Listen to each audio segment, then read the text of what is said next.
I've been told all my life that things are either one way or another.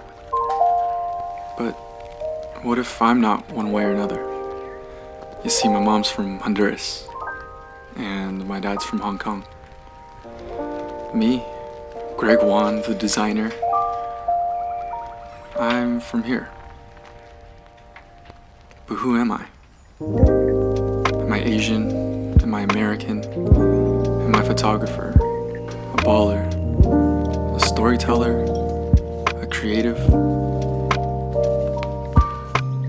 I'm all of these things. And what I've found is that at the intersection of it all, that's where I find the real voices, the stories, the unique perspectives, the dramatic new ideas that fuel my design. And I guess that's my dream. To use that voice to inspire others to do the same.